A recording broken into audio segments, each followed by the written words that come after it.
Thank you all for joining today's webinar, Leveraging Integrated Solar Power and Energy Storage Solutions to Advance Climate Action Plans and Energy Management Objectives. My name is Dan Krieger. I'm the Executive Director of the Association of Climate Change Officers, and I am pleased to be joined by a fantastic group of subject matter experts from the public and private sectors that will provide some important insights as to trends and value of looking at combined solar power and energy storage solutions, and then you'll hear some insights on some of the things that you should be thinking about and lessons learned from those who've been on the ground building and implementing some of these solutions.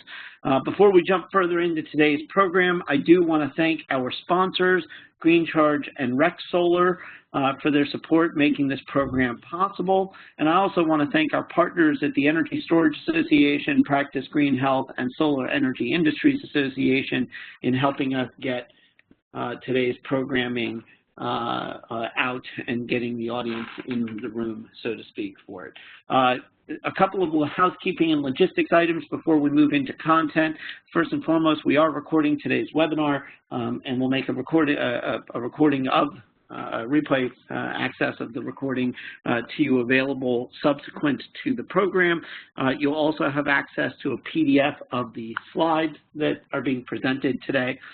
During the course of today's program, if you have questions, WebEx gives you two options for sending questions forward. One of them is the chat box icon, which looks like the cartoon Think blurb icon. You can use that to send questions to host and panelists. And alternatively, there is a Q&A function. During appropriate times today, during the webinar, we'll take questions. If there's something that requires an immediate clarification, I will step in and ask that question right then and there.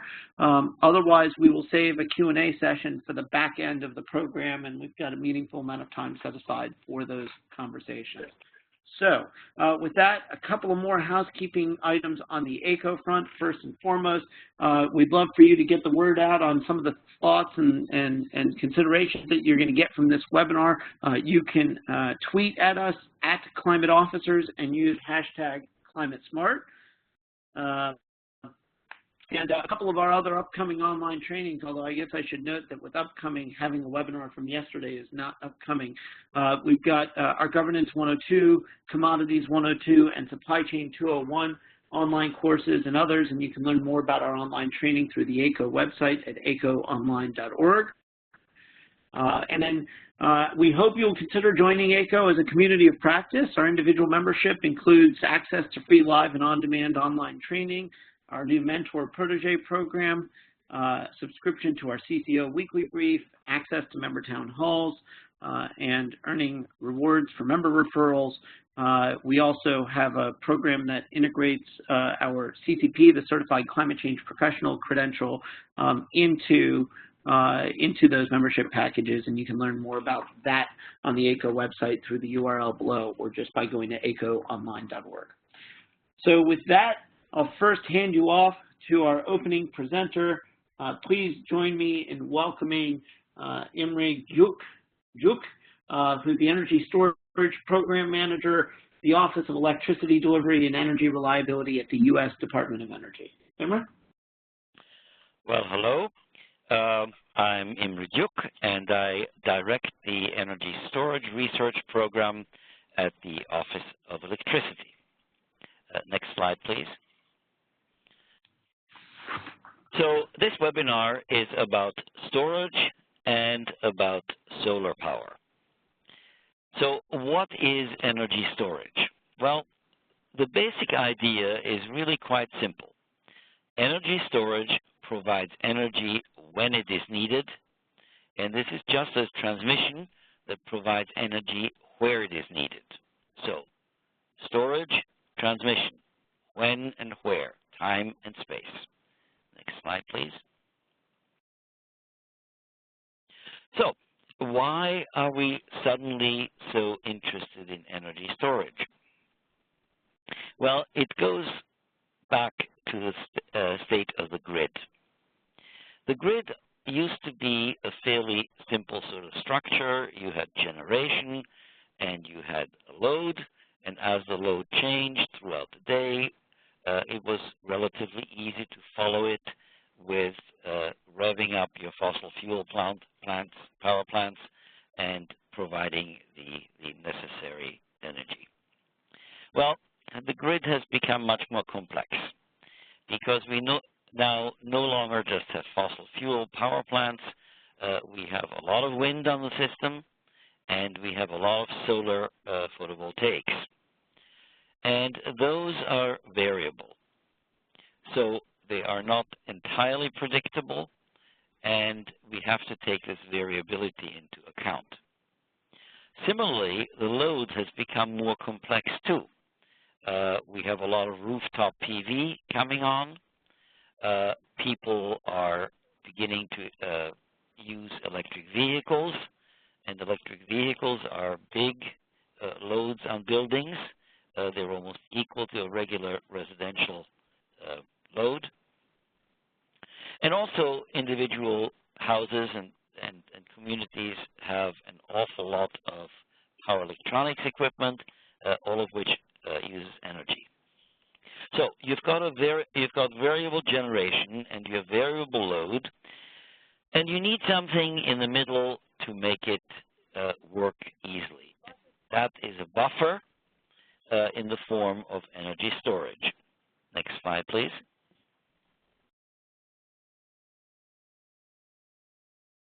I get no signal. Here we are. Okay, so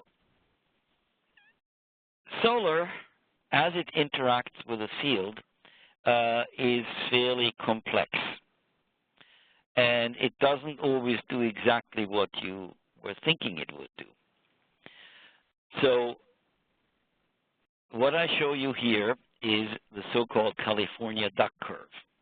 And what it demonstrates is that as more and more solar comes up, we can say this is good because now a larger amount is covered by solar. But in the middle of the day, the load is now much smaller, but the load is still the same in the evening and the morning. So what you get is you get these very steep ramps, which are very difficult to be followed by your standard generating plants. And that is why California, in October of 2013, set a target of 1.3 gigawatt of storage to essentially put this duct curve back into order and to allow these ramps to be met. Next one, please. So what we have to take into account, of course, is the economics. We don't just put things in because they're useful or good. They have to pencil out economically. And we have two elements here. We have the cost of a storage system, and we have the value. And these two have to meet in the middle. The cost of the storage system depends on the storage device itself, the power electronics, and then on something that is called the balance of plant or the facility. The energy storage device is obvious. That's your battery or other device. But that's really only part of the picture. The power electronics is almost as important. And so if we're going to lower the costs, we need to lower the cost of power electronics as well.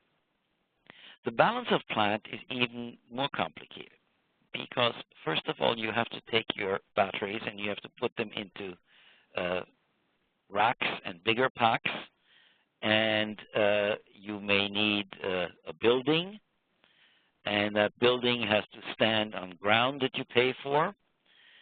And then you have the cost of financing your system. You have the insurance. You have the cost of commissioning.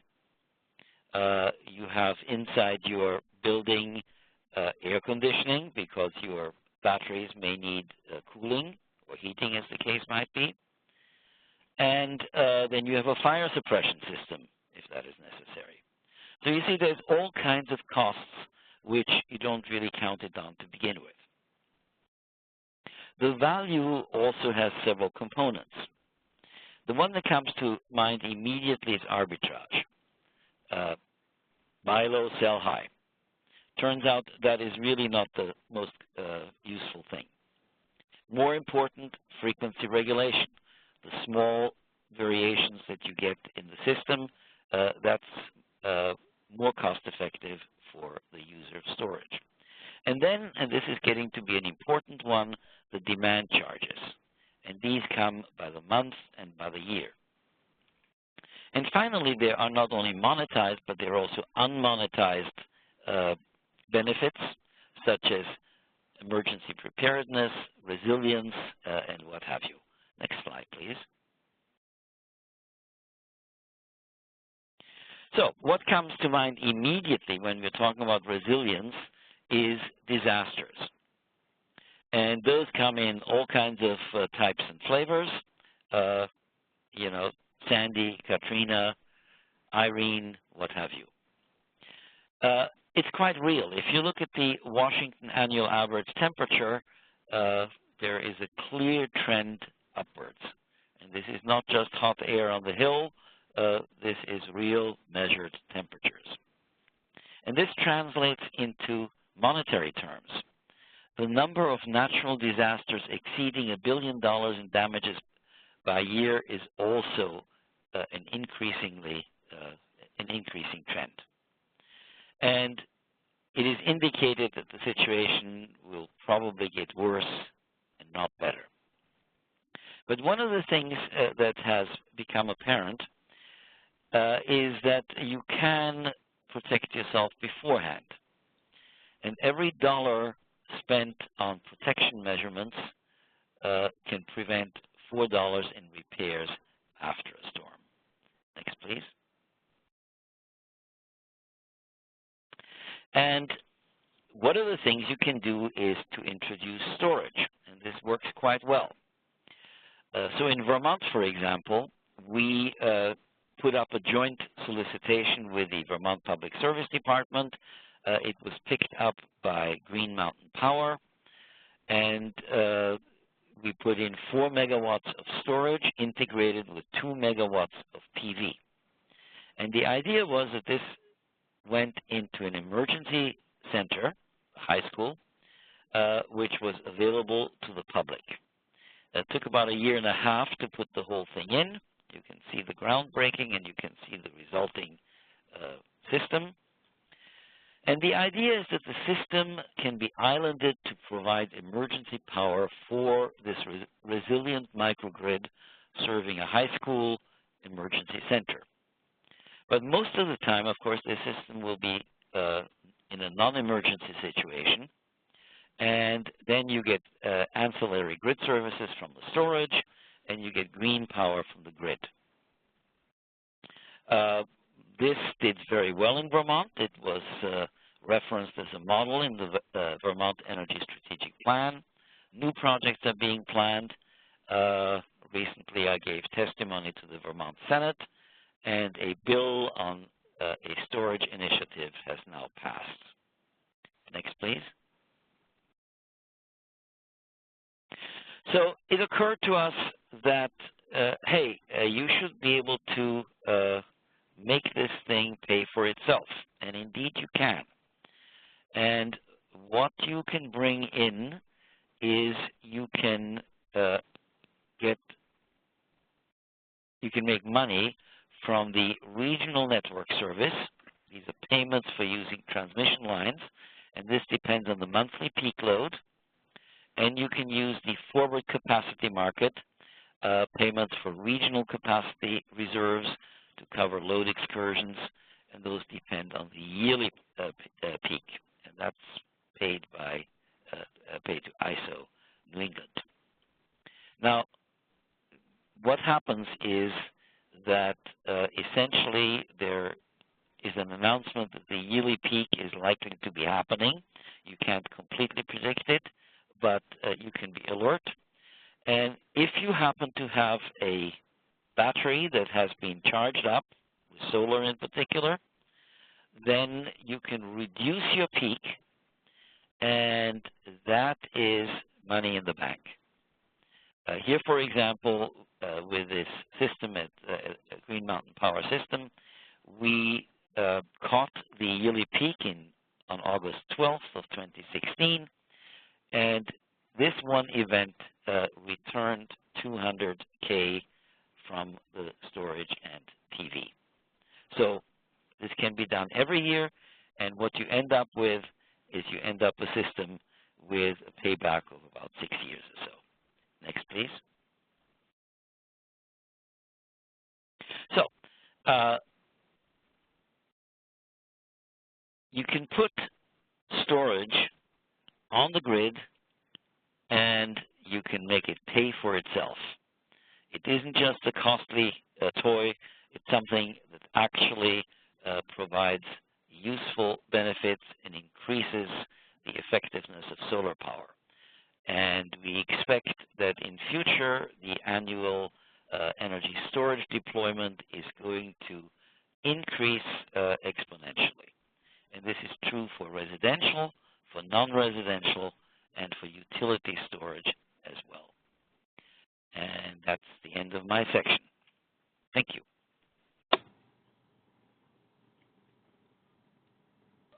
Great. Thanks, Emmer. Appreciate it. Next up, Matt Roberts from the Energy Storage Association. Great. Thank you so much. And thank you, Dr. Jook, as well, for the great kind of introduction and overview of energy storage and the industry. I'm going to back it up maybe a few more 1,000 feet and kind of talk from a very big perspective about some of the fundamental drivers that we see in the power sector that are pushing energy storage, and also talk a little bit about a roadmap here at the Energy Storage Association that we see for the continued acceleration of the industry through 2025. Next slide. So as Dr. Jook alluded to, and you can go ahead and hit that 3 times there, Daniel, what Dr. Jook alluded to is that, you know, the power sector is changing really quickly. In 2016, there were about 160 gigawatts of renewable energy that went on the grid globally.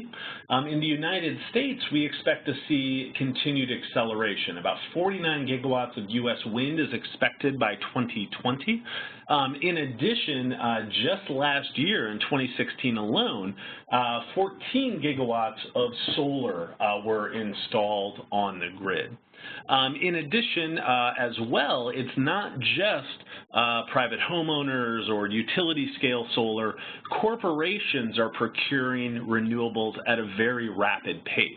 And it's expected that corporations and industry will procure more than 60 gigawatts of renewables by 2025. So it's moving at a very rapid pace, and adding this new generation source, this new clean energy source, into the mix. And it's this constant balance, right? We can have variability on the generation side where, you know, sometimes there's change in output from wind and solar, but there's also more and more variability coming in on the demand side as well. Demand is becoming increasingly complex. Things like electric vehicles and this more integrated buildings and all these new technologies that we're putting are changing the demand side of the equation as well. Next slide.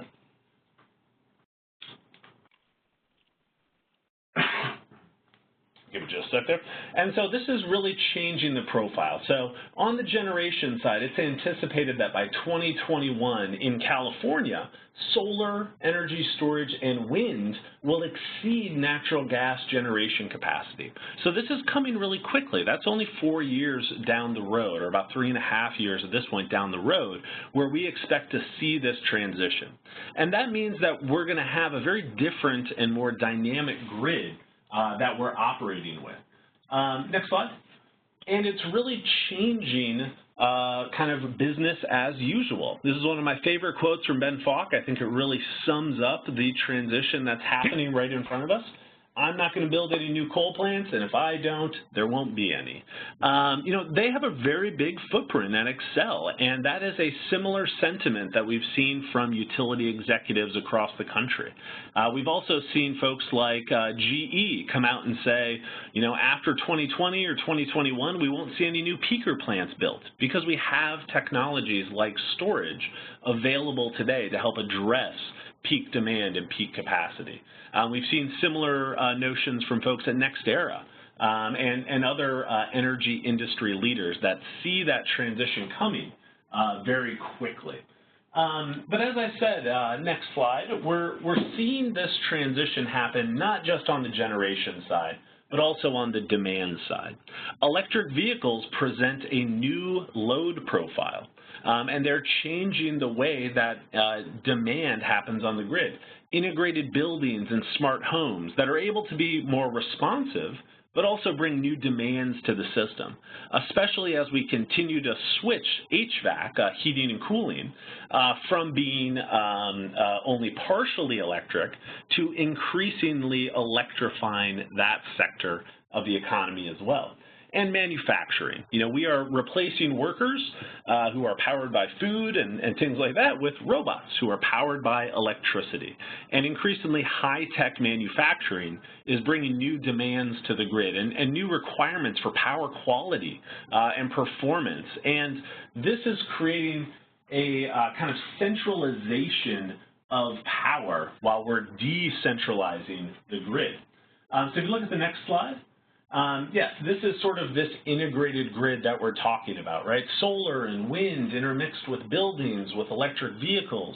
Electrifying the economy and electrifying these different sectors is going to create immense amounts of new demand for electricity on the grid. And while there is this notion out there of grid defection, of customers who are going to be leaving the grid, the idea that an individual homeowner may be able to provide for themselves all the electricity they need, including all the electricity for their electric vehicle and all the electricity for their home and heating and cooling, we are not necessarily going to see this large defection.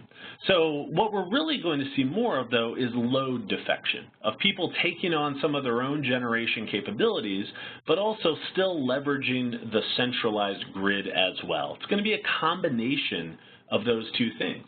Electric vehicles and buildings in particular, electrification of HVAC, are going to add the biggest amount of load, another 3,500 to 4,000 terawatt hours of demand to the grid by 2050.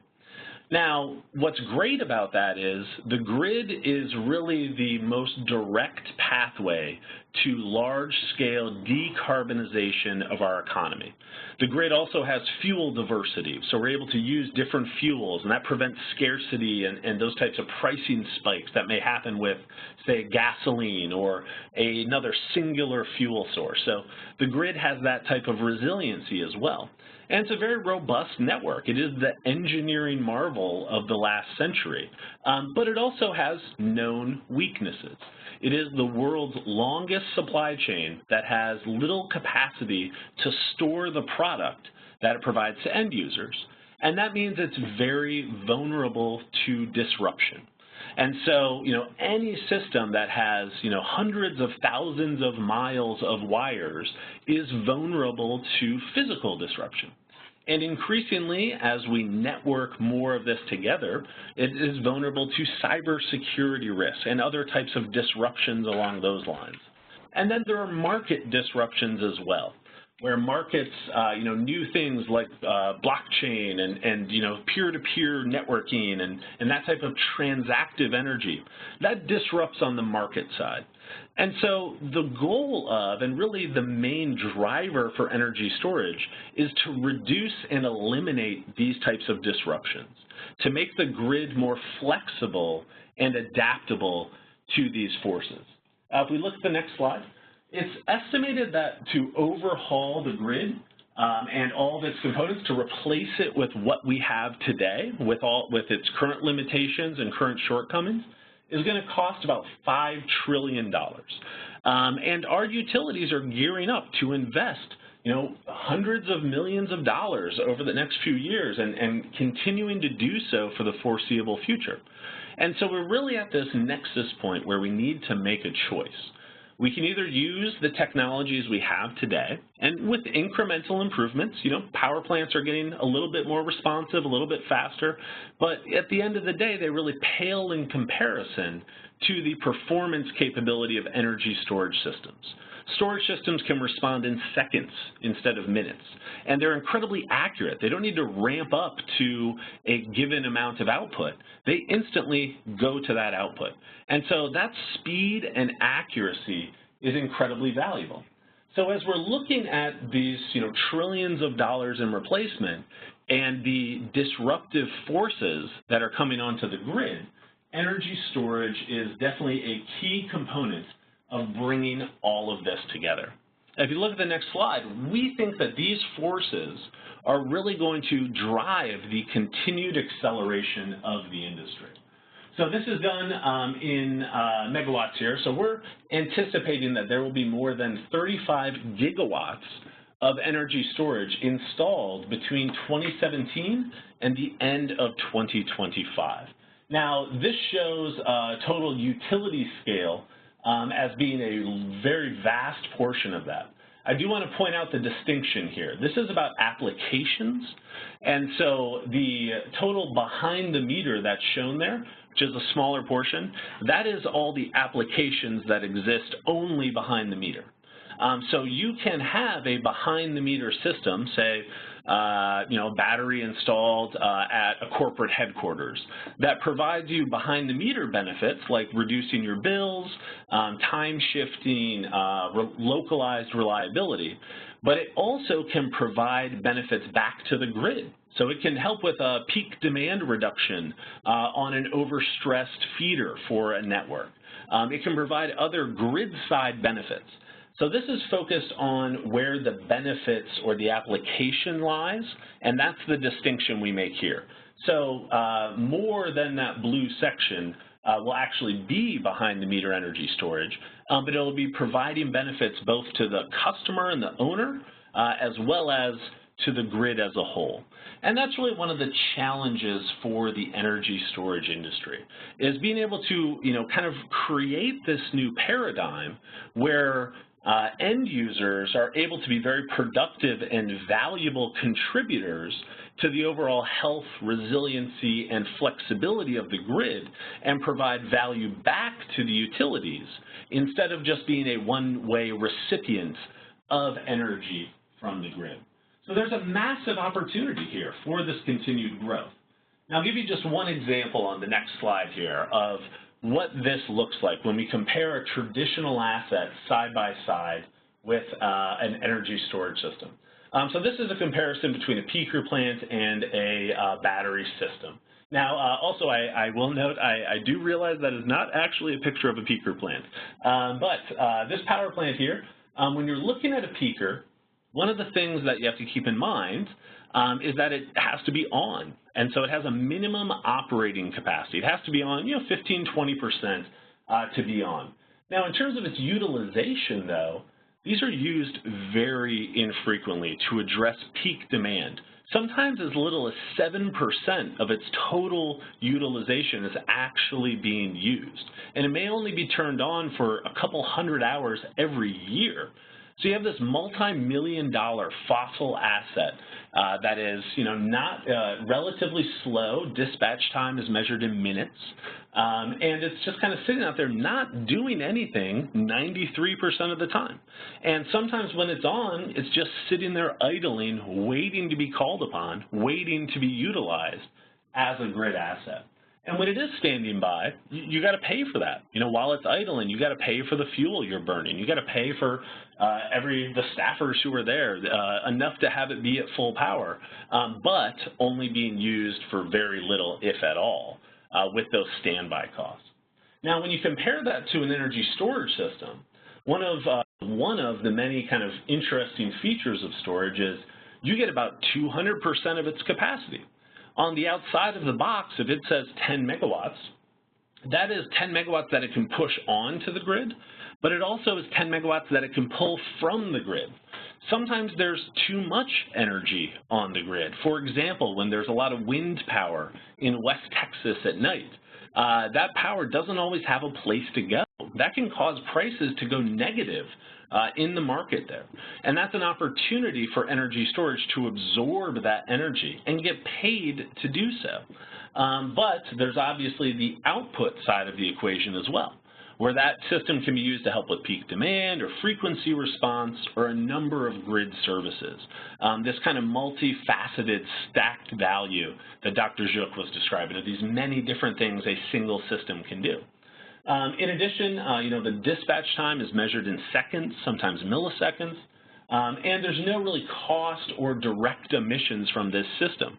So you can plant this thing right in the middle of town and people would barely even notice, as compared to a big power plant which has environmental siting concerns, water pollution, air pollution concerns that need to be factored in. So these are very dynamic assets that have a multifaceted value that can be applied in different ways. So that's just one side-by-side comparison of a traditional grid asset and the enhanced performance, speed, and accuracy of an energy storage system. And this scales up and down. This can be a big system that replaces a peaker plant, or it can be a battery system that's installed on your wall in your garage and provides similar value to you as an individual homeowner or individual business owner. So there's a lot of dynamic value there. Now, as we look at the next slide, this is one of the points that Dr. Duct raised, which I think is fascinating. And this is about how we spend our money on the grid. Now, if you look at this is Con Edison's load duration curve. If you look at where the hours per year are and where the demand lines up with that, very little of the demand is at that 13 gigawatt total. But the entire system, everything from generation capacity to the lines that move energy around to the substations to the feeders, everything has to be scaled for those 13 gigawatts, even though that only takes place a tiny, tiny portion of the year. Instead of having all of this excess capacity and all of this excess equipment, we can instead use systems like energy storage to reduce or offset that peak demand and be able to save that money, to not spend money building out the system bigger than it needs to be 99% of the time. When we look at New York, the top 100 hours, which is only 1% or so of the full year, cost about $1.7 billion. So even if energy storage only addressed the top 100 hours, then that is a massive market opportunity. In Massachusetts, the top 10% of demand is more than 40% of the total system cost. So if we're looking at addressing top 10%, that market is even much, much, much bigger. So, the peak of the system, the peak demand, peak capacity is another place that energy storage will play a major role, especially with how infrequent those needs are. Next slide. Pardon me, a little drink there. And so when we look at kind of cumulative grid operational cost savings, and this is really how we quantify this. We did this research with the great team over at Navigant Research, and so we wanted to look at the different places that these cost savings could come from. And this is really where we see those cost savings from just improved operations developing from. And as we look, more than $4 billion, now this is cumulative as well, but more than $4 billion in savings by 2025 from these 35 gigawatts of energy storage that is going on the grid. And that's an immense amount of opportunity. That's just the market performance side of it. It's not even the savings that we have in terms of peak capacity and some of those other attributes as well. So there's a big economic opportunity when we look at this type of scale and what it will provide. And then when we look at the next slide. And so when we look at this, though, it's not just those types of grid operational economics, but this is a big jobs opportunity as well. This is a robust and growing industry that already employs more than 100,000 people today. And within most organizations, most big utilities now have individuals focused on energy storage that are working in that space. Many companies are starting to shift their strategies to include, most solar companies include energy storage as part of their planning. And we expect this to continue to drive job growth as these 35 gigawatts of energy storage go in over the next 8 years. So this is a big opportunity, and for states that play a leading role in this industry, there is not only grid benefits and reliability benefits and operational cost savings, there's also an industry to lead and be ahead of. And places like California and New York and Massachusetts are taking a leading role in this, Hawaii as well. And along with it are creating new jobs and creating a more flexible, resilient, and sustainable grid. So there's a lot of wins baked into this energy storage industry and the benefits that it's going to provide to the system. So hopefully that gives a little bit of a kind of top-level perspective. The grid is getting more complicated, and energy storage helps to address and service that complicated need. Along with that, it produces immense cost savings and additional benefits, including job growth, reliability, and resiliency. And hopefully that gives a little more context and framing to the rest of this conversation. With that, I'll turn it back over to you, Daniel. Thanks, Matt. Just an anecdote. You made the comment earlier in your presentation that while we have created more load needs with the modernization or electrification of activities, what we have not done in that displacement is we actually haven't displaced the food that supports the people too. So it hasn't been it has not been an even swap, especially when we take into context the energy, water, food nexus and the cost of continuing to support. So we've actually just continued to add and add and add.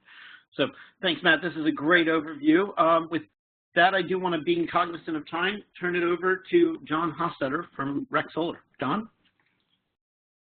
Hi, thanks for the introduction. My name is John Hostetter. I'm the Senior Director of Product Management with REC Solar. I've been with the company for a little over 12 years and have a background both in solar and in aerospace, so pretty broad background. Next slide. So REC was founded in 1997 by a couple of graduates from Cal Poly San Luis Obispo. We're based on the Central Coast, although we do installations all across the country. We've been in business about 20 years. You can move to the next slide.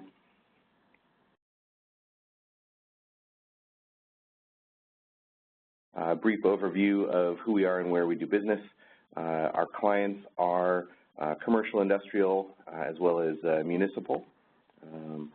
I've done quite a few projects and have a good install background. You can sort of see the summary there. Go ahead and move on.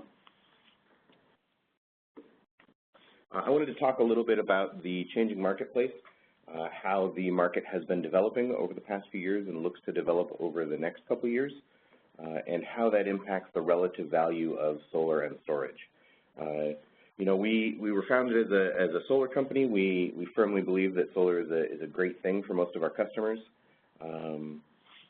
But as the marketplace has developed, we do feel that for many customers, the best solution is a combination of solar and storage. Incentives are changing. California has a incentive program known as the SGIP, Self-Generation Incentive Program, that will continue to step down over time. So that gives people an incentive to install solar sooner, or install solar and storage sooner rather than later. That program also favors solar plus storage projects above just storage projects.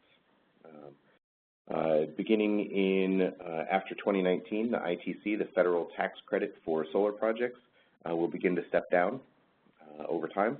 And if you install solar and storage together, you can claim that tax credit on the combined system costs. Additionally, I've primarily focused my comments on the regulatory changes in California because that's the largest market, but there are similar things happening in various places across the country. The California utilities are changing when their time of use rates are, and I'll have a slide in a little bit that talks a little bit more about that. The changes to net metering have also changed the relative value of solar in the marketplace. especially when you compared to solar plus storage. And then Hawaii, I wanted to make a note. They have changed their interconnection rules and their net metering rules such that it is substantially more valuable to install storage in conjunction with a solar project as compared to solar alone. Couple that with equipment cost changes, solar price reductions, and then the very recent price uncertainty on solar modules. There's a tariff case before the government right now. And then the changing cost of batteries. It can be hard to predict farther in the future what things will cost, whether they will go up or down. Historically, we've seen a lot of price trending down in the solar markets, but that isn't necessarily always true given the cost of equipment. Next slide.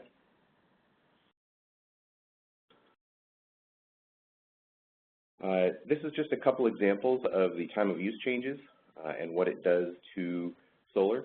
The utilities have proposed future rate tariffs and times for their time of use buckets. These are for commercial customers. So these aren't final, but these are proposals before the Public Utilities Commission. The blue lines on each of these, one in PG&E and one in Southern California Edison, are the current rate structures. And so you can see they have high rates in the middle of the day, middle of the afternoon, and then lower rates in the morning and evening, and especially low at nighttime. They're both very similar, although the details, the specific times and so forth are different. And in both cases, the utilities have proposed a change in rate structure such that that peak cost period is later in the day. And so what does this do? It means that the solar is going to produce more power when it is less valuable to the host customer. There's a lot of reasons as to why the utilities are making these changes. I won't really get into those now, but what this does is it means that when you install a solar project, it is more valuable in the near future to install storage as part of that same project, so that you can still capture the same benefit from the solar that you used to get and that you have historically gotten. Next slide.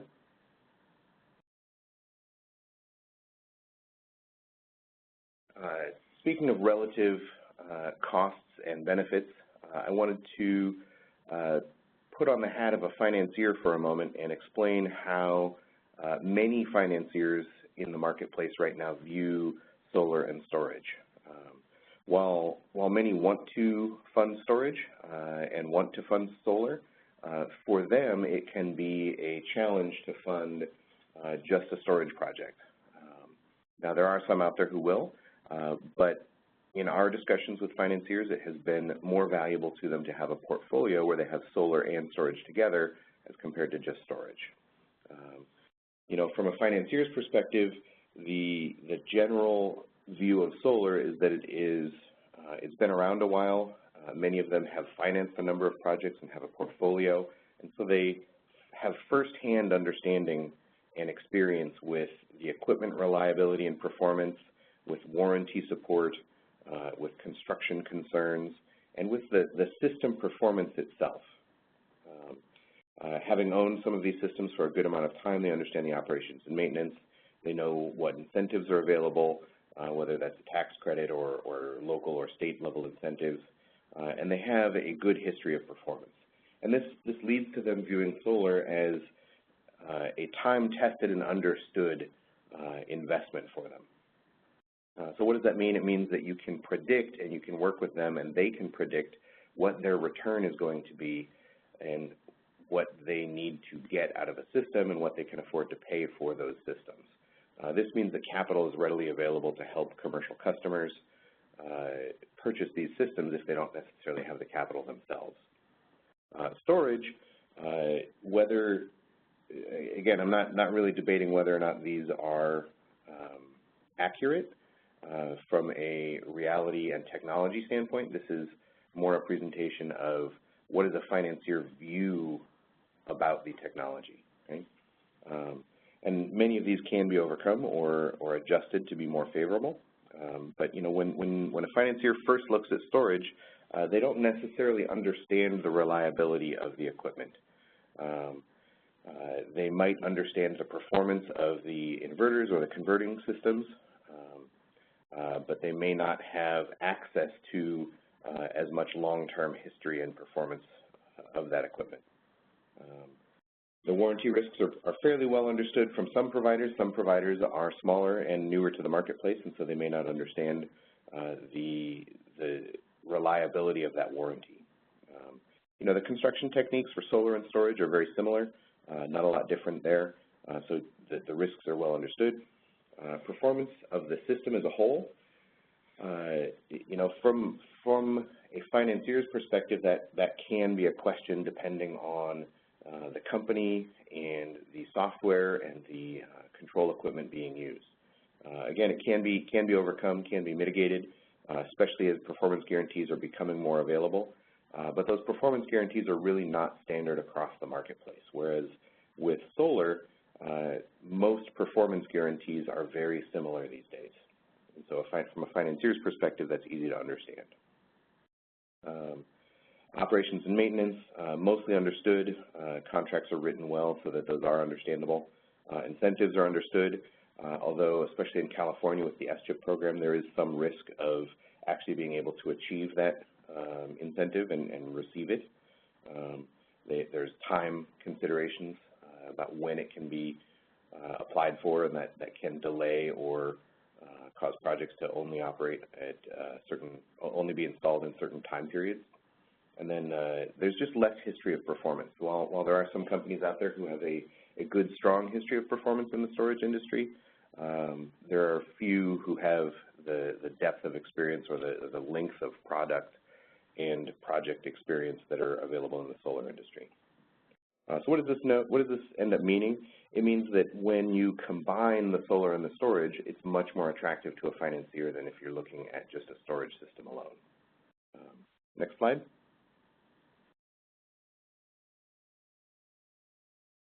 So what does all this lead into? What do customers ask for? Well, customers are typically looking to reduce their electricity bill, and whoever is prospecting at the customer side, they show up asking for a solar solution, or they show up asking for a storage solution, or some kind of sustainable energy source, and sometimes they need financing. And so ultimately what that looks like to a customer is they're talking to multiple different people, and they have this idea that they can piece together all these disparate solutions into a cohesive whole. And if they're not careful, they end up having to look at multiple contracts and really understand the whole picture themselves very well, and that can be pretty challenging for a customer. Next slide. And so what they really need is they need an easy process. They need one simple solution that is going to combine what that individual customer needs into a solution that meets both their requirements and their wants, as well as their needs. Reduce their energy cost, give them some reliable, sustainable energy sources, and make it so they can predict those energy costs as well. Ultimately, one point of contact and one contract is going to be best for the customer. Next slide. So we have a case study. I can't tell you the name of the customer. I don't have permission from them, but it's a great example of what I've been talking about. So they're located in PG&E territory. They're a multi-building, multi-meter campus. So they have 3 buildings on this one site, and each building is metered separately. They came to us. We talked to them. The plan is for multiple solar arrays, offsetting 35% of their heat energy use and 27% of their bill from a financial perspective. The customer was very pleased with this. The financial return is well above their return threshold for them to move forward with a project. From a storage perspective, we also looked at storage in concert with our partner and proposed multiple smaller systems. And the financial return was also well above the return threshold for the customer. Even better, though, it synergizes with the solar. It gives a good example of the shouldering effect. I'll cover that very briefly. I believe Matt will cover that a little more in a few minutes. Next slide. So this is a great example of a customer that receives more benefit by installing both than they would by installing either one separately. Okay? By coordinating during the design and installation, the combination of the two systems performs better than either one could separately. Okay? The graph on the left is a simple example of what we call the shouldering effect, where you can see a black line, which is the customer's energy use profile before either solar or storage. This is not for that specific customer, but it is a good example of what is happening for this customer. Again, don't have permission from the customer to share their specific data, so giving you an example. The light green area is the effect of the solar and the storage combined, whereas the I'm not sure what color it's showing up on your screen, but whether it's peach or orange, that is the effect of the solar on their system. So if they just had the solar, it would reduce their energy use, and if they just had the storage, it would give them good reduction in their demand, chopping off the top of that curve. But because of the presence of both of them on a typical day, they're going to receive the benefit of shouldering, where the solar is cutting down their highest peak, and the storage is additionally giving them some benefit at the edges or the corners or the shoulders of the solar production curve to reduce their demand even further without having to build a much larger storage system. So what this results in, on the right, you can see the payback time. The solar pays itself off in about 4 2/3 years. The storage, if it was installed alone, would pay itself off in a little under 4 years, 3 3/4 years. But when you install them both, you get about a 3 1/4 year payback. Next slide. And that's really the end of my remarks, so happy to turn it over to our next panelist. Great, John. Thanks, and Bill. All right, Matt Loving from Green Charge. You're up next. Rustam, you're on deck. All right, I'm here. Thanks, Dan. Good morning and good afternoon to everyone on the phone. Thanks everyone for joining today's session, as well as appreciate Dan and ACO for hosting and the other panelists' participation. My name is Matt Loving, and I lead strategic partnerships with our solar developer partners, such as REC here at Green Charge. Green Charge has been a leader in the commercial energy storage space for really the better part of a decade. So I thought I'd provide some quick background to help the audience understand how we got to where we are today, and then jump into a few key topics that energy buyers may want to consider when evaluating solar plus storage. Next slide, please, Dan. So in a sentence, what do we do here at Green Charge? We build energy storage solutions to serve customers on both sides of the meter. Obviously, every company has their set of customer logos, but what I like about these is that it highlights the variety of viable storage applications. When we started back in 2010, 2009, our initial focus was small retail applications like a 7-Eleven or a Walgreens that were looking to install small storage systems, often to offset demand charges associated with EV charging. You contrast that with a large multi-megawatt school campus like a Mountain View Los Altos. We're still focused on predicting customer load and discharging the battery to reduce demand charges, but it's a much different customer profile. MPLA was one of our first customers that had existing solar, so we learned a lot about how to integrate storage with existing on-site distributed generation. Sierra Nevada as well. Not only is that a manufacturing facility, but that was about as complicated an installation as we've seen.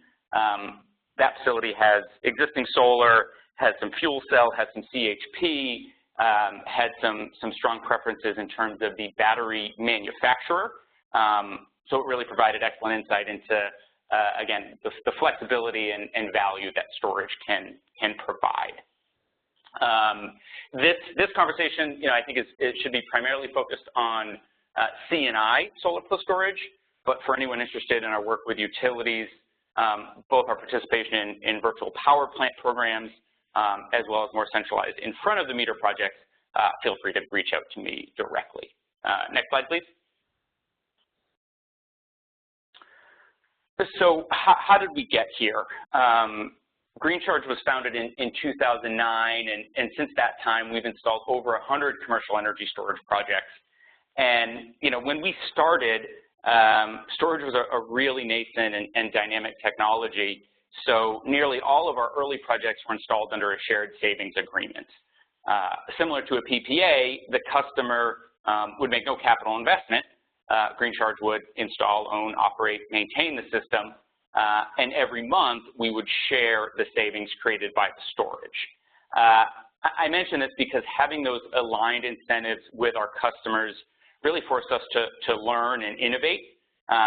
If those systems didn't perform, we wouldn't get paid, so we were laser focused on, frankly, a lot of the topics John mentioned earlier in relation to financiers, doing what we could to mitigate the system risk, whether that's appropriate sizing of the storage, identifying and optimizing all of the available revenue streams, also selecting the best-in-class hardware.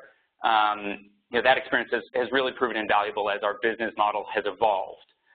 We still do some direct storage-only projects, but our primary focus, at least from a behind-the-meter perspective, is supporting our solar partners to help them incorporate storage and increase the value of their projects, because as John mentioned on a previous slide, it really does make sense for most customers to install a combined holistic solar plus storage solution. Next slide, please, Dan.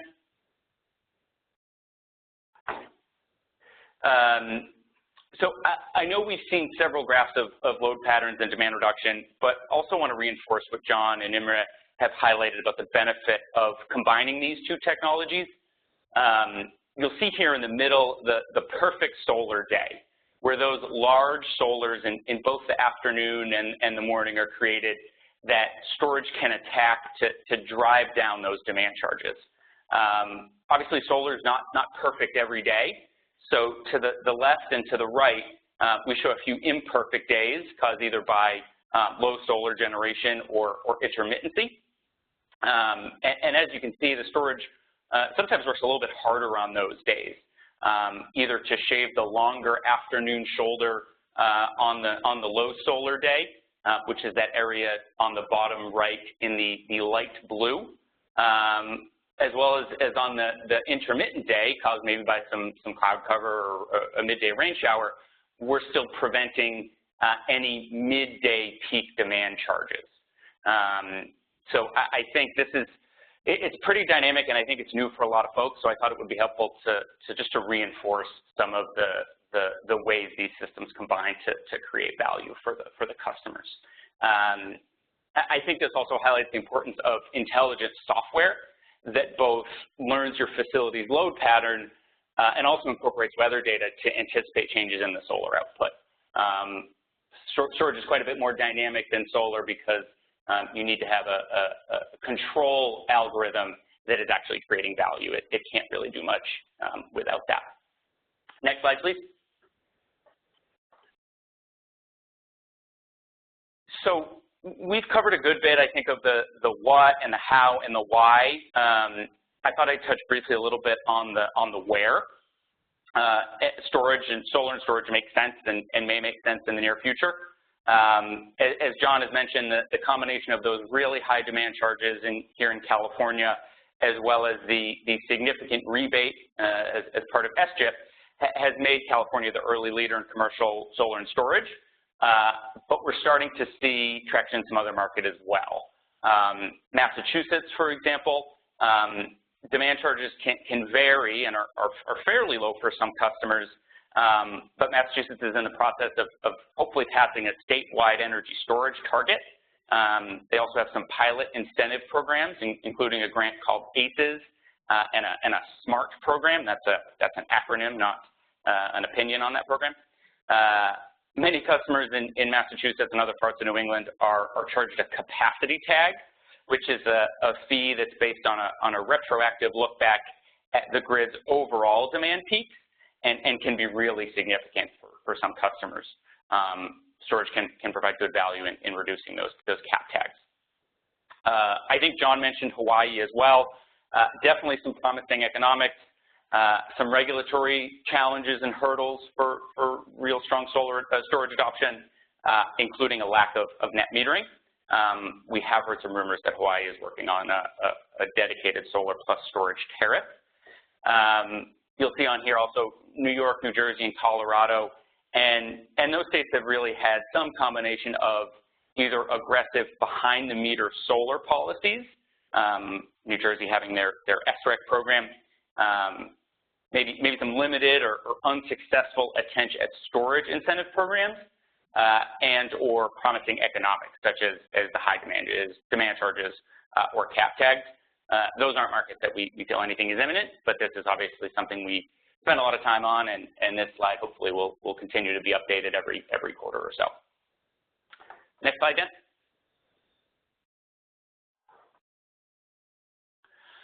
So for this audience, I thought it would be really helpful to highlight the various contracting options that currently exist for solar plus storage, and how end customers can evaluate these options. So starting at the top there, as with other energy projects, some customers will have capital to spend and will prefer to purchase and own the solar and the storage asset themselves in order to maximize savings. Similar to solar, this approach can be especially attractive to organizations that have tax appetites and can monetize those ITC benefits, as well as entities that maybe have some restricted funds that must be spent on energy projects or facility upgrades. A good example of that is Proposition 39 here in California, which was a large program for the public schools. It was a large pool of money that had to be spent on energy projects.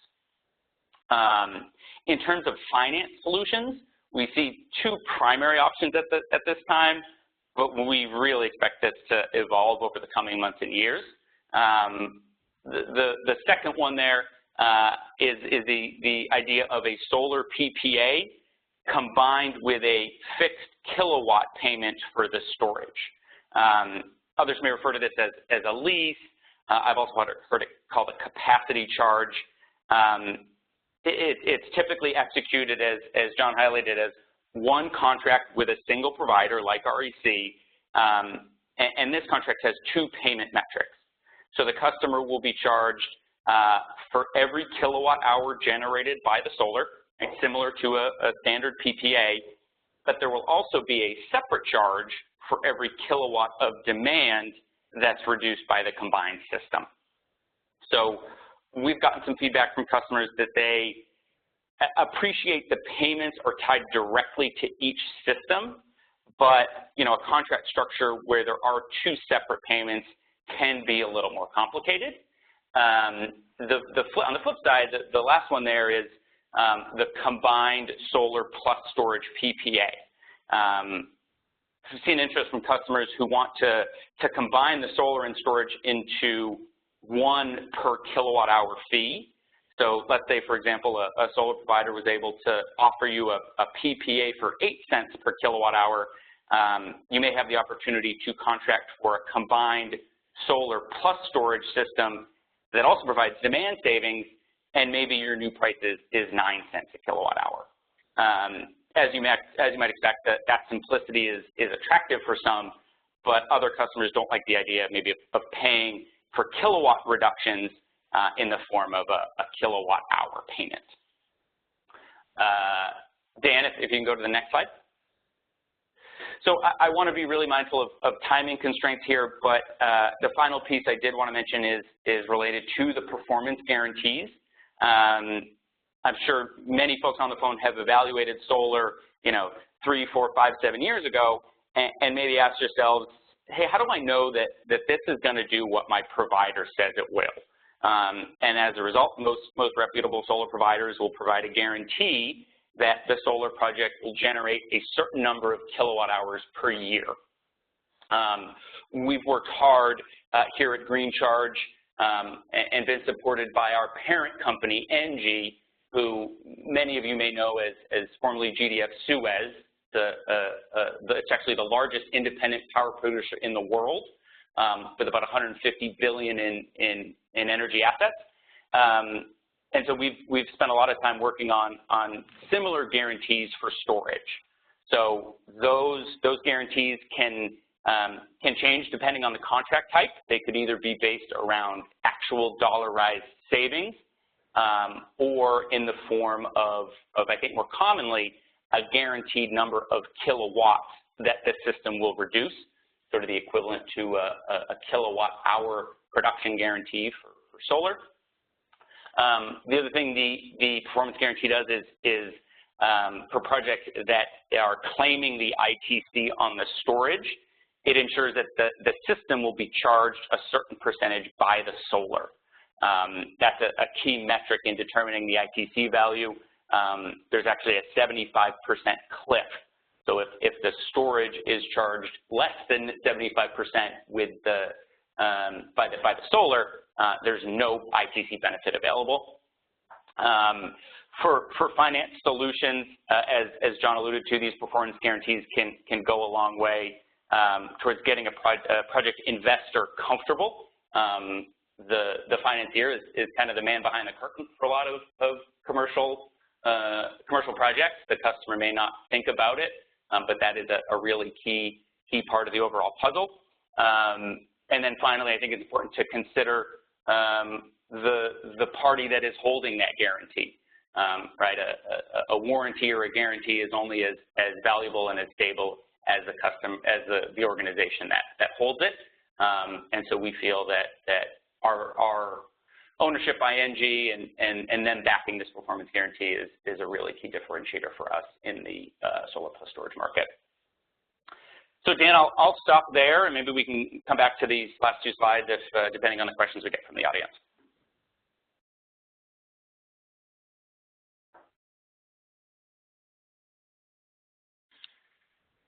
Dan, I think you might be on mute.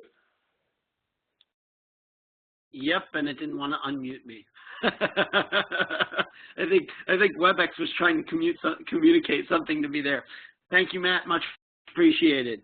All right, so let's carry forward to Rustam Desai from PG&E. Rustam? Yes, hi. My name is Rustam Desai. I'm the lead engineer on our DERMS pilot project at PG&E. Go to the next slide. Yeah, and Rustam, can you speak up just a little bit? Sure. Great. Hopefully you guys can hear me. So what we're doing at PG&E is a DERMS demonstration project, and these are a little different from what we've been talking about earlier, but mostly around the grid and providing distribution services. So we talked a little bit earlier about the grid and, how it's this, marvel in creating and providing energy to, everybody around. But we have to have a way to kind of enable all these new distributed energy resources coming onto the grid without causing any problems for the rest of our customers. So what this pilot was looking at are these kind of three top things here in terms of distribution capacity, voltage support, and reliability. One thing we did not touch in this particular project was anything about microgrids. So this is really about, our distribution system as it is, kind of this radial system, and whether we can use resources on the grid owned by customers and by PG&E to kind of support these three areas. So if we go to the next slide.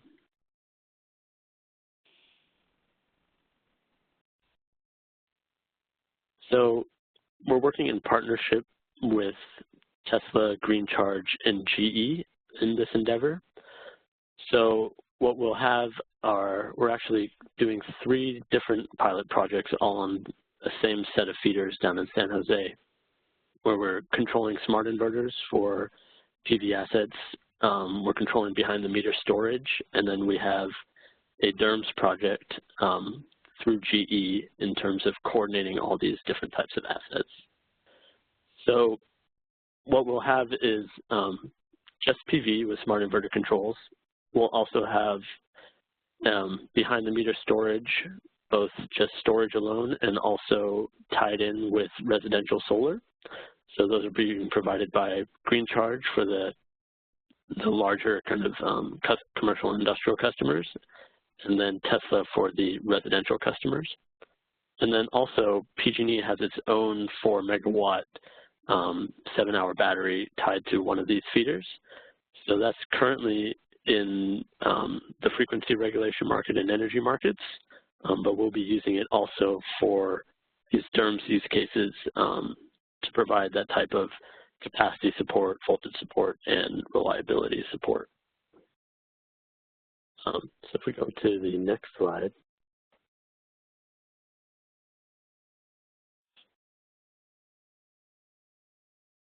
So as I mentioned, this is down in the San Jose area. So the main purpose is really a kind of demonstration about what's possible in terms of using aggregated assets. So PG&E won't be controlling direct like inverters or storage or PV directly for the DERMS project, but what they'll be doing is using an aggregate. So Tesla or Green Charge, we can send them commands, and then they will in turn send it to aggregates of their customers below that. The other thing we're trying to look at is also defining kind of boundaries and integrations with other markets. So as I said, our PG&E-owned battery is actually participating already in a regulation market and an energy market. If we're going to be using this battery for distribution services, we want to see how much money it's lost if we take it out of those markets to provide these things that are still needed, but for more of a reliability aspect on our system. And one of the other things we're trying to learn is, can we kind of target deployments in areas where we might need it? So a lot of times for distribution needs, it's not everywhere. We might only need it in certain places. So is there a way that we can target maybe customer acquisition of solar or storage in places where the utility might actually need it and where it's a more benefit for the utility? So yeah, if we can go to the next slide.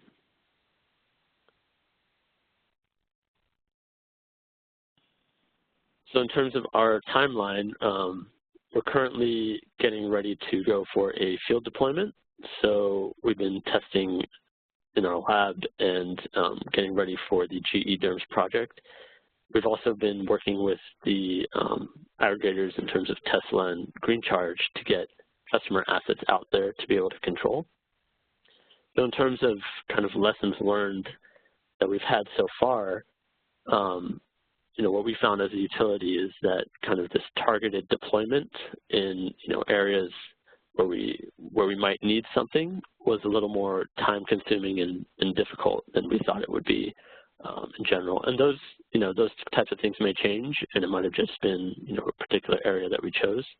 But our original kind of goals in terms of what we wanted for PV and storage, we weren't able to attain them completely. The other thing that we've kind of learned is we're doing a type of aggregation instead of a direct control, and we're integrating with these other companies like Tesla and Green Charge, and there's no real standards there, or if there are, they're pretty immature. So it's been a pretty complex process in doing that. We've made good progress with both vendors, but in terms of like standards, we're kind of developing them as we go. And that kind of ties into this next point about DERMS not being kind of an off-the-shelf product. So we've really had to do, so stepping back a second, DERMS is Distributed Energy Resource Management Systems, and that can mean, different things to different people. So some people can consider it just a microgrid. For this project, we're considering it as distribution services and controlling, multiple systems that aren't utility owned and that are utility owned. And when we're looking at that, there's not really any providers of that right now. We're working with GE right now to make that, but it's really a development process. So a lot of this is really still nascent technology from the utility side. But as was talked about earlier, California is really kind of a leader in this area, and it's helping us really be some of the early adopters of DERMS and being able to drive this development so that we can really use these assets to their best of their abilities and keep our grid, safe and reliable for our customers. The other thing we found is that some of this stuff is relying on like forecasting of generation and load. And there was a little talk about, complexity and sometimes forecasting solar generation. But the other thing we found is with these large assets participating in things like the frequency regulation market, which can change, in seconds, it makes it very difficult for utilities or other people to kind of forecast what the output will be of these large storage assets. So that kind of creates difficulties for utility in terms of if we're not sure of the forecast, can we still provide kind of safe operation, and how do we do that, and what are the limits that we impose if we need to on some of these larger assets.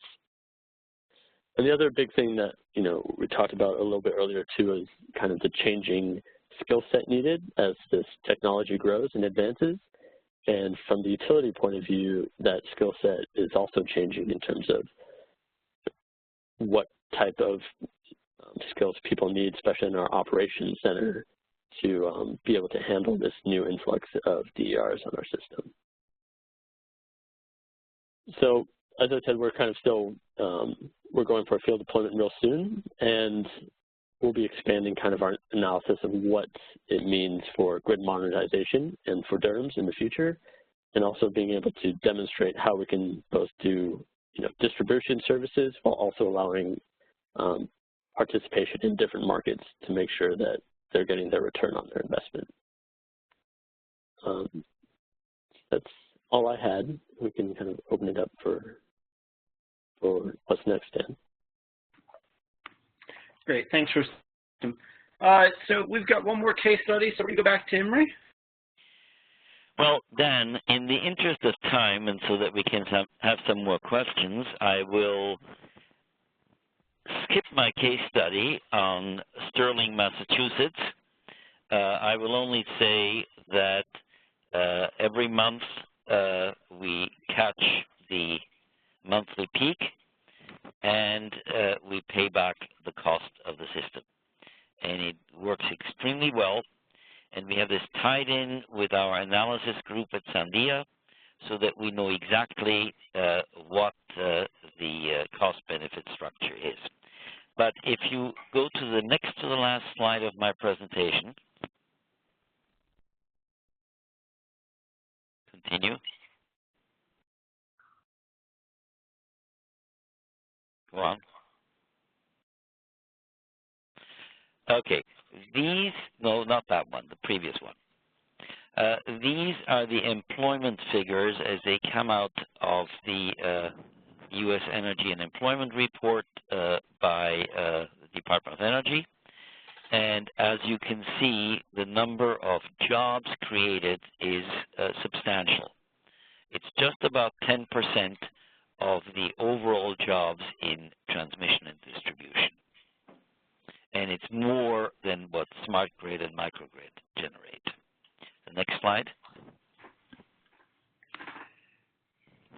Which can serve as a conclusion to this webinar. As we develop new technologies, costs will go down, and very importantly, safety and reliability will also increase. And with every successful project, which all of us are working at, the value propositions will continue to become clearer and to increase. And more jobs will be created. Great, thank you much. All right, so we do have some time for some questions, and I've already got a handful of them in hand. So, while I'm asking the first couple of questions to our attendees, if you would like to send your questions in, you can use either the chat box function and send it to host, or you can send them in using the Q&A function. So, question number one, and actually I'm going to pair questions 1 and 2 together. What are the efficiencies of, what sort of efficiencies are we looking at with storage systems, and what sorts of losses? Those are functionally kind of the same question. I mean, anyone feel free to jump in. This is Matt Roberts from the Energy Storage Association. So what we're talking about here is round-trip efficiency, right? How much of the energy that you put in do you get out? When you put energy onto the grid, you lose about 10% of it or so, depending on the distance that it has to travel, where it goes into the grid, how it's being used. When you're looking at an energy storage system, it's really going to depend on what technology we're talking about.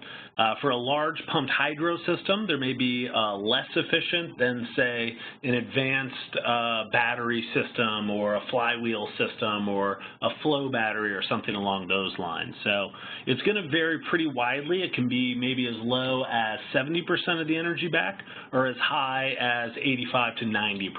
But it is going to vary based on system design, function, application, and exactly what it's doing. So that is a good thing to point out that there, it does obey the second law of thermodynamics. There is round-trip efficiency, but it is going to change based on technology. And you need to take into account the extra charges from air conditioning if you need it. Yeah, very true. So there are some vampire loads, computer controls, air conditioning, and it'll depend again, on technology. Yeah, and I think that one thing I'd add is the evolution of DC coupled storage and solar together, right? So instead of having energy go DC to AC to DC to AC, having it go right DC directly from the solar into the battery where appropriate can cut down on those losses as well. Could be very helpful. Okay.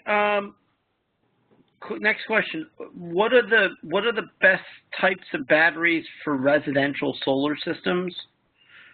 Any thoughts on that? I can take a stab at that. This is Matt from Green Charge. And, I think frankly speaking, we haven't seen there as a real business case for residential storage, right? Most, and this may change going forward, but most residential rate structures do not include demand charges. So it's kind of a fixed kilowatt hour charge. Doesn't really matter when you use it. So, we've seen folks that are installing residential storage be they like their sexy Tesla system and or maybe providing some reliability benefits, but from a financial perspective, we haven't seen that business case yet. I agree completely. What if we were looking at residential in the context of large complex residential? I mean, that's a commercial application. But different. Yeah. Okay. Got it. Okay. Next question. Does it make sense to consider distributed energy and storage at the facility level or campus level? Certainly. Absolutely. Yeah, this is. Oh, sorry. Go ahead. Yeah, this is John with REC. Absolutely. We talk to multiple business owners and corporations that look at it as a portfolio for their campus, not necessarily for each building. Yeah, it's your large microgrid. Yeah, absolutely. This is Matt. I think that, and that also scales up a bit too. So, in a microgrid type or CNI type application, there's a lot of value that can be extracted from these systems. For localized reliability, power quality also can be an issue for things like data centers or high-tech manufacturing. And then when you're looking at like a university campus or something like that where you have a very large load, you're going to be paying differently than a residential customer for your energy, generally paying things like demand charges or other types of kilowatt-based consumption. And so there's savings opportunities there. But microgrids, campuses, military bases all have been some early adopters of energy storage systems as well. Out of curiosity, what do you got? Obviously, we're seeing lots of large institutions make very bold commitments. 80%, 100% renewables commitments, and we know that this storage. That storage is going to enhance the productivity of those renewables. what do you see as, what are some of the barriers that you see to folks scaling up their consumption of this, or even just using it in general? Is it an awareness issue? Are there other factors? What do you guys see there? This is Matt from ESA. I think, when we're looking at corporations, large industrials, those types, there is an economic case to be made now in many places, but not everywhere. It is going to, be based on the generation mix, how rates are structured. There are some kind of driving factors that may not be in place in every market. If the goal is purely around self-consumption, some folks use CSR, corporate social responsibility, as a driving force for themselves. If the goal is to consume as much on site as possible, then storage is absolutely a great solution there, because it allows you to match your own supply with your own demand and be able to offset that consumption. But it may not necessarily be a driver everywhere, especially if self-consumption isn't the goal. But at the end of the day, one of the things that we're seeing is the value of lost load, is how it's called by analysts. This is really like how much does it, how much money do you lose when power's out? For the average business, that's about $20,000 per megawatt hour. So a megawatt hour of consumption, if you don't have it, that's what you may lose. So we've seen some really interesting solutions out there. Just to put some more technologies on the table, we've seen some grocery stores using ice energy storage so that if the grid goes down, their refrigeration will be backed up and they can still keep things cold. We see data centers who are, way more in terms of the value of lost load.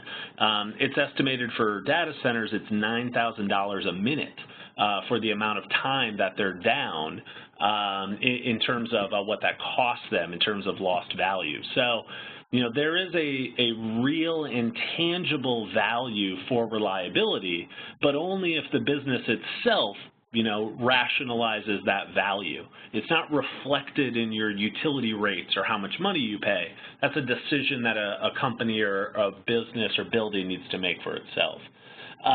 So there are definitely a lot of drivers there, but they may not all be readily apparent right on the surface. So it's great to have companies like Green Charge and others who are out there sort of educating and bringing that information to those types of customers. Yeah, and I'll add, thanks, Matt. I'll add a slightly less pleasant, a slightly more unpleasant case study of we were talking to a wastewater treatment facility who was having some reliability issues, and you can all imagine how unpleasant a wastewater treatment plant having reliability issues could be. And they were also faced with a lot of space and air quality restrictions, so much so that they were actually purchasing neighboring home lots, and this is in Southern California, so these lots were $1 million, $2 million per lot to install diesel generators. That was their alternative. So for them, a $500,000 battery that took up a lot less space was a really, really attractive, had a really strong value proposition for them based on their unique circumstances. Strong co-benefits there, certainly. Yeah. The total loss to industry from outages is between $80 billion and $120 billion per year. So substantial. And storage can very nicely play. Yeah, it strikes me that in addition to co-benefits, but the primary here is that this is a very strong risk management and productivity related to the primary investment, which was the solar, whether they're doing it together or they had already done the solar. And obviously there's a behavior change that needs to take place here, but wherever there's a behavior change that needs to take place, one of the challenges you run into is you've got to go through a group of people who have no familiarity with this, with these systems, with the business case supporting them, the technical aspects of them. And so there's for ACO, we've been interested in how do we educate and train the user or procurer of energy on a new way going forward, and in effect having to undo decades of using and procuring energy the old way. One more question for the panelists. What are some of the more promising battery technologies to pair with solar for smaller commercial applications.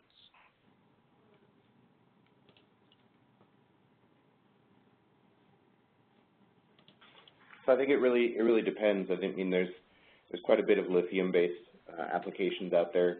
There's a lot of talk in industry about flow batteries, but they tend at this point to be more cost-effective for larger installations.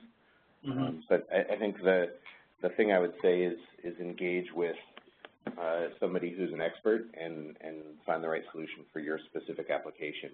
It's probably lithium-based. Those tend to be the more cost-effective for commercial scale customers at this point. Could debate that, but